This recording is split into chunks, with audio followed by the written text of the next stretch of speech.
It's been a strange 3 days in politics because, for once, it's been filled with a decent amount of good news. On Saturday, we had the end of Trump. Today, we might have the end of COVID-19. Yes, this is the news that a vaccine for COVID-19 has been shown to be safe and effective. The vaccine is being developed by American firm Pfizer and the German company BioNTech. Or BioNTech. It has been tested on 43,500 people in 6 countries. Now, of that study, of all the people who've been given either the vaccine or the placebo, 92 people on that study have caught COVID. And the comparison between the groups who got the real vaccine and those who didn't shows that the vaccine itself reduces the chance of catching the virus by 90%. It's very significant. Someone who knows more about vaccines than me, Jonathan Van Tam, the Deputy Chief Medical Officer, sounded incredibly positive about the developments in today's government press conference. This is really a very important scientific breakthrough. I'm certain of that. I want to first of all begin to thank people around the world, including here in the UK, who have been clinical trials volunteers. We would not be talking to you about the news today if there weren't volunteers who go into clinical trials to help us find cures and vaccines against this awful disease. And thank you also to the hundreds of thousands of unsung scientists in the vaccine industry who've worked around the clock and are still working around the clock trying to find yet further vaccines for the world. This is truly appreciated. So today's news is the first vaccine and the first step, and it is very exciting. It is very exciting. Let's celebrate some good news for once. So John Bell, Regius Professor of Medicine at Oxford University, went even further than Jonathan Van Tam. He is also a member of the government's vaccine task force. Here he is speaking to Sarah Montague on The World at 1 on Radio 4 this afternoon. Do we now say with confidence that life should be returning to normal by spring? Yes. I'm probably the first guy to say that, but I will say that with some confidence. That's fabulous news. Professor John Bell, thank you so much for talking to us. A very lovely video there. So in the medium term, this seems like good news. I haven't really seen many people at all saying, this is actually just hot air. It's probably not going to happen. The consensus seems to be that this is very good news and we should have a vaccine, within a few months. There was a word of warning, though, from Jonathan Van Tam that this does not mean the crisis is over. This is also from today's government press conference. So what do we know about the vaccine? Well, we know this particular vaccine prevents disease. That's clear from the effectiveness readout that we've had today. What we don't know yet, and where you have to be patient and stick with us, is that we don't know what this means yet for when we can get life back to normal, when we can start to lift some of the restrictions that we live under. Frankly, we're in the middle of the second wave, and I don't see the vaccine making any difference for the wave we are now in. I'm hopeful that it may prevent future waves, but this one we have to battle through to the end without vaccine.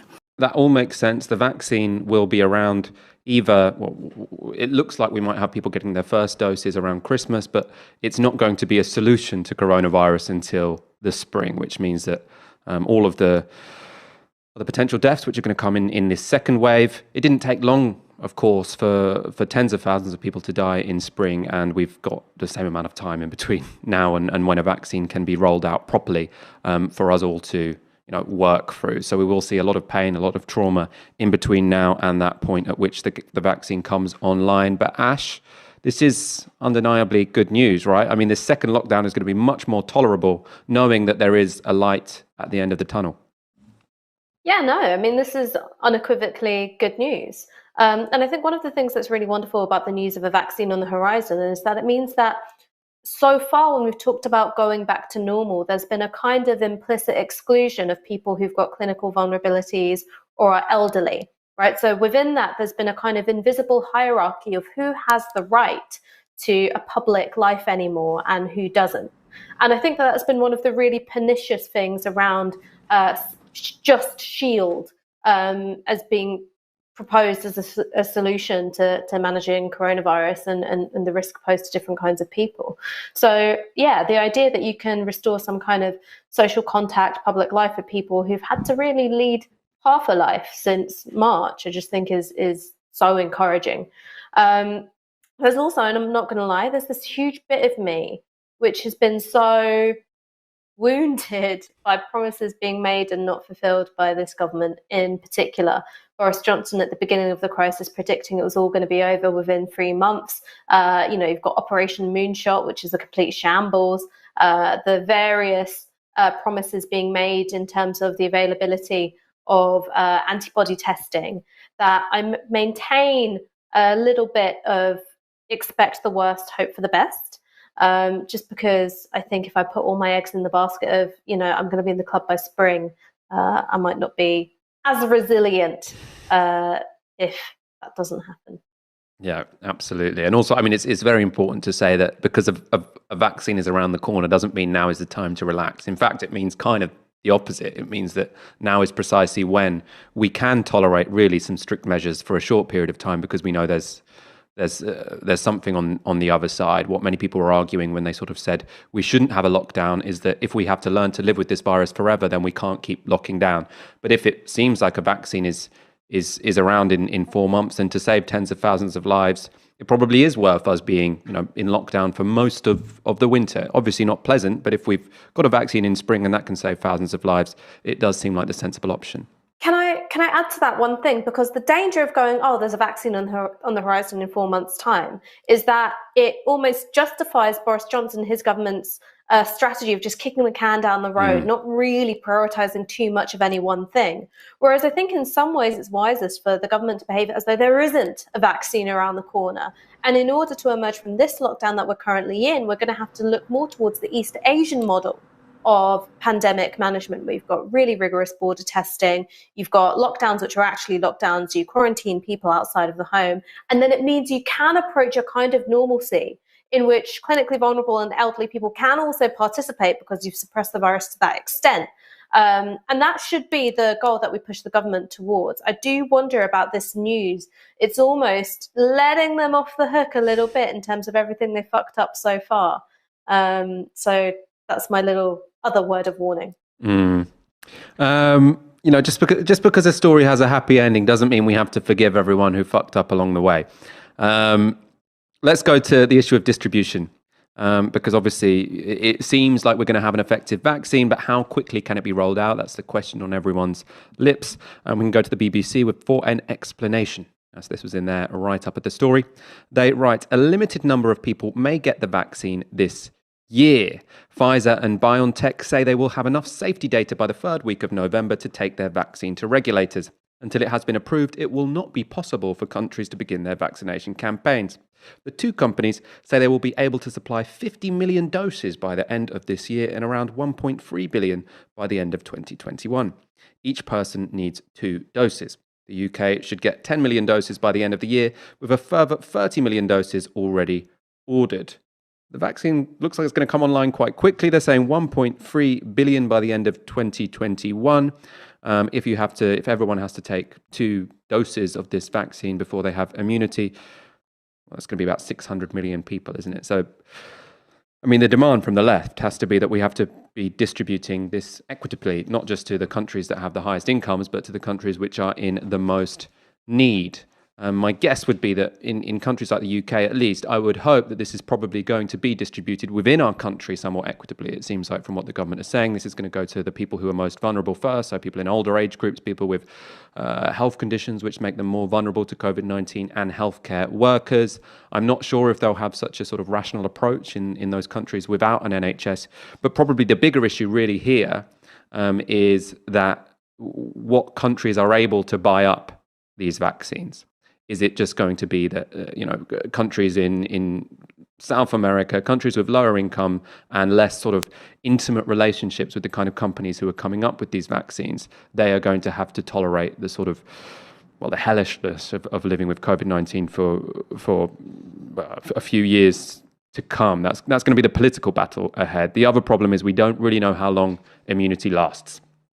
So it could be the case that whilst this is shown to be effective in the short term, if it wears off in 6 months, we're going to have the problem of having to revaccinate everyone over and over again every year. I mean, again, that wouldn't be the end of the world. We do that with the flu vaccine. We vaccinate people once a year. If we did that with coronavirus, it's still good news. And in terms of distribution, so I just told you the sort of 1.2 billion or 1.3 billion that Pfizer says they can distribute. Even more positive than that, it does seem like the fact that Pfizer have come up with a successful vaccine means that many of the other vaccines which are currently in production or in the experimental phases are more likely to pull through. If one works, we can expect others will too. We're going to go back to Jonathan Van Tam, who explains why that's the case with some quite colourful analogies. So the current vaccine that's being announced, its results are announced today, targets the S protein of the coronavirus. And so far, all we knew was that vaccines could give us antibodies against the S protein. We did not know if vaccines would prevent disease, and so this is a huge milestone. But more importantly, it is good news for many other vaccines to come, because almost all of the vaccines coming also target the S protein. So this is like, getting to the end of a playoff final. It's gone to penalties. The first player goes up, scores the goal. You haven't won the cup yet, but what it does is it tells you that the goalkeeper can be beaten. And that's where we are today, that first sign. That was Jonathan Van Tam there. Ash, I want to go to you because I know you watch more football than me. Does that make sense? If the first football player scores the penalty, then that makes it more likely that the others will. I thought, isn't the goalkeeper nearly always kind of beatable? Did that analogy make sense to you? Okay, I mean, the thing is that the mechanics of the analogy don't line up, because obviously coronavirus isn't sentient, and why after the first goal goes in, you're more likely to beat the keeper is because their head's gone. Confidence is gone. Okay, I see. The kind of self-delusion and belief of I will stop every goal that comes up, that's gone. But in terms of statistics, he's right. So that's where the analogy is correct. But in terms of the mechanics of the thing, it's a little shonky, shall we say. But there's one thing that I wanted to say, and it was about the distribution of the vaccine, because of course older and people with clinical vulnerabilities, those are the people who are being prioritized. But one thing I would like to see is that as it's distributed through the working age population, is that it's prioritized in such a way that reflects the way different kinds of people have been exposed to different kinds of risk because of their living situations and because of how they have to work. Because we all know that Black and Asian minority ethnic people in this country have been disproportionately impacted by coronavirus, even when you adjust for age. And there are two reasons why that is. One is socioeconomic factors, the way in which poverty is linked to particular healthcare outcomes and particular housing conditions. And then the other is what kind of work are you in? How public facing is your role? How much contact do you have with other people? How protected are you by your employers even? So what I would like to see is, rather than it being rolled out with like Bangladesh is first of the queue, is that actually you've got people who are in those key roles as security guards and shelf stackers and cleaners and porters, is that in the working age population, they get protected first, not the people who've been able to work from home all this time, the people who've been exposed to the virus all of this time, and that's been reflected in the death rates.